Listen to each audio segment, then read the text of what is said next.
우리가 영화나 드라마 볼 때 너무나 당연하게 듣는 그 배경음악 있잖아요. 근데 사실 그 음악 한 곡이 영상에 담기기까지 눈에 보이지 않는 엄청나게 많은 법적 장치들이 작동하고 있거든요. 오늘은 바로 그 비밀스러운 권리의 세계를 한번 제대로 파헤쳐 보겠습니다. 아마 이런 경험 다들 한 번쯤은 해보셨을 거예요. 와, 진짜 추억의 드라마다 하고 넷플릭스를 딱 켰는데 가장 기억에 남는 바로 그 명장면에서 흐르던 노래가 서면화 엉뚱한 음악으로 바뀌어 있는 거죠. 진짜 황당하잖아요. 이 질문에 대한 답이 바로 오늘 우리가 파헤쳐 볼 주제의 가장 핵심적인 부분입니다. 이 모든 이야기의 시작점은 1995년으로 거슬러 올라갑니다. 한쪽에는 시대를 상징하는 아이콘이었죠. 서태지가 있었고요. 다른 한쪽에는 그의 작품을 패러디한 개그맨 이재수가 있었습니다. 정말 누구도 예상치 못했던 이 두 사람의 충돌이 이 복잡하게 짝이 없는 저작권 개념을 대중의 뇌리에 확 박아버리는 결정적인 계기가 됩니다. 자, 그럼 이 정말 드라마틱했던 법정 공방 속으로 한번 들어가 보시죠. 모든 것의 시작이었던 바로 그 사건. 컴백홈 대 컴백홈입니다. 이 타임라인을 쭉 따라가 보면 사건의 핵심이 딱 보입니다. 1995년에 나온 컴백홈은 그냥 노래가 아니었어요. 거의 사회현상이었죠. 그런데 2001년에 이재수 씨가 이걸 아주 코믹하게 비튼 컴백홈을 내놓은 겁니다. 근데 여기서 진짜 중요한 포인트가 뭐냐면 서태지 씨가 건 소송이 왜 내 노래 쓰고 돈 안 해? 이게 아니었다는 거예요.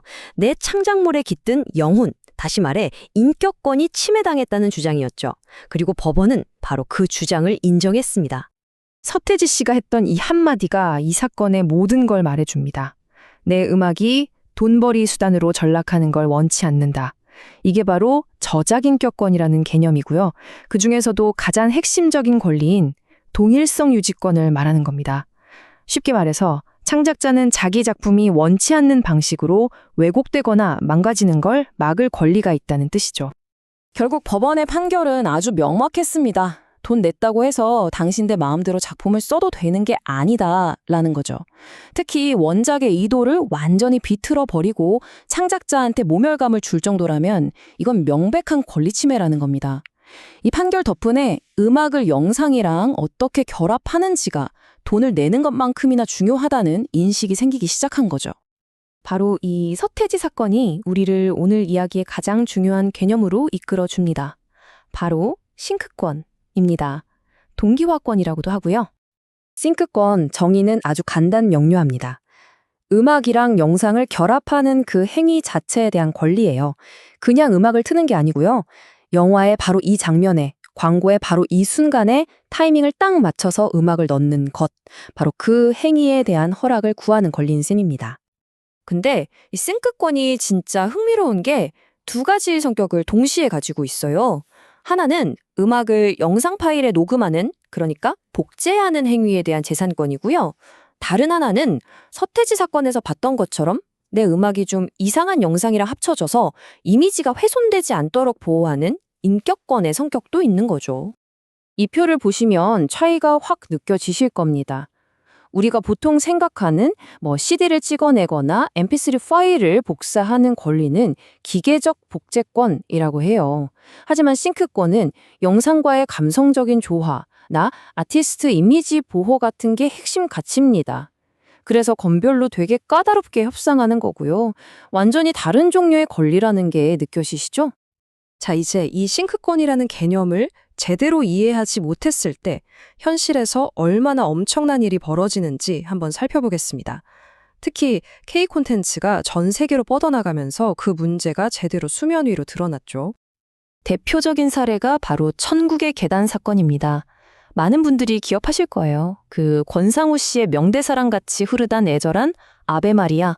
근데 이 드라마가 해외에 팔릴 때 바로 그 노래가 쏙 빠져버렸습니다. 싱크권 문제가 해결이 안 돼서 전혀 다른 음악으로 대체된 거죠. 작품의 감동이 진짜 반으로 뚝 떨어지는 엄청난 문화적 손실이었습니다. 아니, 왜 이런 일이 벌어졌을까요? 그건 바로 한국의 아주 독특한 포괄 계약이라는 관행과 글로벌 스탠다드 사이의 충돌 때문이었습니다. 우리나라 방송사들은 저작권 단체에 1년치 사용료를 뭉텅이로 내고 음악을 비교적 자유롭게 썼거든요. 근데 이건 어디까지나 국내 방송에만 해당하는 이야기였던 거죠. 넷플릭스 같은 글로벌 플랫폼들은 모든 노래에 대해서 전 세계 유통이 가능한 건별 싱크 라이센스를 요구했기 때문에 여기서 문제가 뻥 터진 겁니다.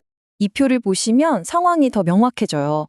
미국이나 영국 같은 곳은 애초부터 창작자가 직접 아니면 대리인을 통해서 건별로 협상하는 게 일반적이에요. 하지만 한국은 저작권 단체가 포괄적으로 관리하고 나중에 정산하는 방식이었던 거죠. 한마디로 K 콘텐츠가 이렇게까지 전 세계적으로 성공할 거라고는 전혀 예상하지 못했던 시스템이었던 셈입니다. 그리고 이 문제는요, 여전히 현재 진행형입니다. 글로벌 스트리밍 시대가 활짝 열리면서 저작권을 둘러싼 싸움은 완전히 새로운 국면을 맞이하고 있습니다.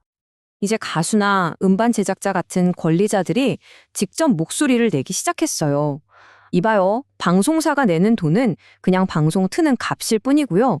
우리 음악을 영상에 입히는 바로 그 싱크 행위는 별개의 권리니까 거기에 대한 허락과 비용을 따로 내세요라고 주장하는 거죠. 들어보면 굉장히 논리적이고 타당한 주장입니다. 이런 변화를 강제하고 있는 게 바로 넷플릭스 같은 글로벌 공룡들이에요. 이 사람들은 저작권 문제가 0.1%라도 불분명하면 아예 그 컨텐츠를 받지를 않습니다. 100% 완벽한 권리 증명을 요구하거든요. 결국 수십 년 동안 이어져 온 한국의 낡은 관행이 더 이상은 통하지 않는 시대가 와버린 겁니다. 이 슬라이드가 지금의 복잡한 상황을 한눈에 보여주는 분쟁 지도라고 할 수 있습니다. 작곡가는 글로벌 유통에 대한 권리를 주장하고, 가수는 싱크에 대한 승인권을 달라고 하고, 음반사는 별도의 싱크료를 요구하고 있고, 각자의 위치에서 자신의 권리를 되찾으려는 움직임이 정말 동시다발적으로 일어나고 있는 거죠. 그런데 이 복잡한 저작권 문제가 전혀 예상치 못한 또 다른 비극을 낳고 있습니다. 그건 바로 우리의 소중한 문화유산이 통째로 사라지고 있다는 문제입니다.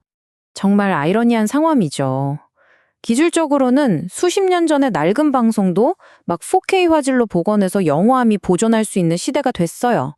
하지만 법적으로는 그 안에 담긴 수많은 음악들의 저작권 문제 때문에 창고 밖으로 꺼내서 공개조차 못하는 역설이 벌어지고 있는 겁니다. 이 문장이 지금 상황을 가장 정확하게 표현하는 것 같아요. 원래 창작자를 보호해야 할 저작권이 오히려 우리의 소중한 문화유산을 대중으로부터 차단해버리는 감옥의 창살이 되어버릴 수 있다는 무서운 경고죠. 현실적인 이유들이 있습니다. 옛날 드라마 한 편에 들어간 수십 곡의 팝송 권리를 지금 와서 일일이 다 해결하는 건 거의 불가능에 가깝거든요. 심지어 권리자가 누구인지, 어디에 있는지를 모르는 고화 저작물도 너무 많고요. 결국 우리의 추억이 담긴 그 수많은 명작들은 창고에 영원히 갇히거나 아니면 영원히 거세된 채로 우리에게 돌아오고 있는 겁니다.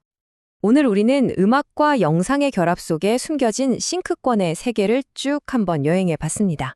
서태지의 인격권 투쟁에서부터 글로벌 OTT 시대의 새로운 갈등, 그리고 안타깝게 사라져가는 우리의 디지털 아카이브 문제까지요. 이제 마지막 질문을 한번 던져봅니다. 앞으로 인공지능이 스스로 영상을 분석해서 음악을 막 만들어 붙이는 그런 시대가 온다면 과연 노래에 담긴 창작자의 그 영혼은 누가 또 어떻게 지켜낼 수 있을까요? 기술과 권리가 공존하는 방식에 대한 우리의 고민은 어쩌면 이제 막 시작된 건지도 모르겠습니다.